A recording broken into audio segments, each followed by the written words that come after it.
there's a lot of improvisation in the movie, only, but, you know, after we get what's written, because what's written is great. I mean, it's why we're all here. So we make sure that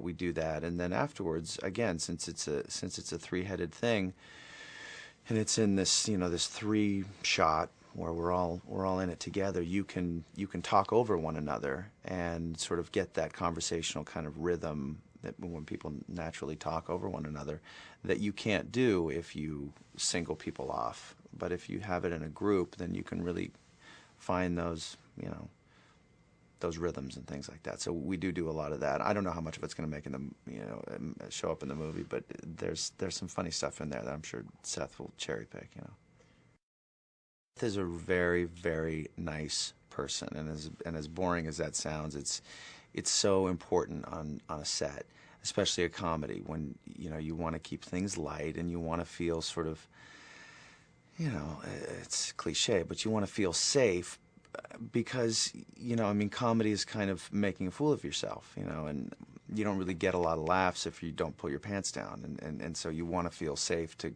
kind of make dumb ideas or say or do dumb things, and he keeps a very nice set. There's no yelling, and he's a great leader, and he's a kind man, and he happens to be talented. So I've loved every day of it.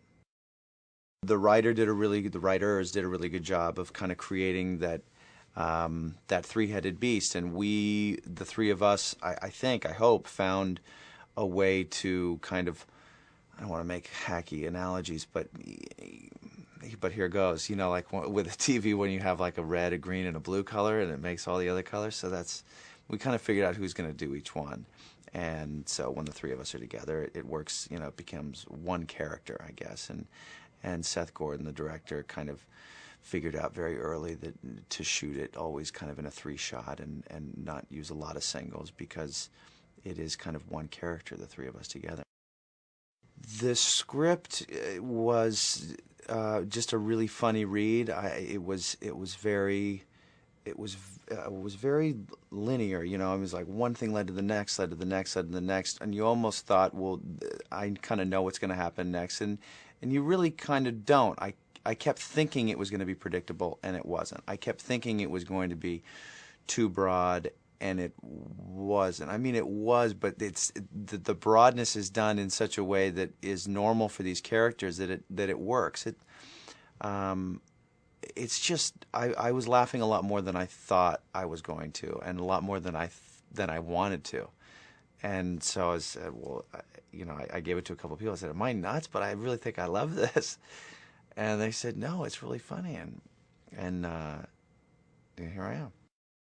My boss doesn't do anything outwardly horrible to me. He's just very, very dominating. I mean, he doesn't give me the promotion that I deserve. He basically appoints himself into that position.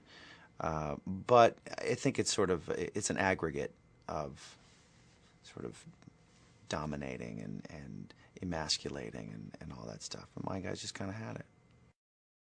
So he's hanging out with these two guys, and they want to get a little proactive with their frustration, and that's not something that Nick usually does. So he kind of gets swept up in that, and this, you know, cockamamie plan is not really thought up, but it kind of just starts to happen, and it kind of gets out in front of them, and they can't put it back in the bottle.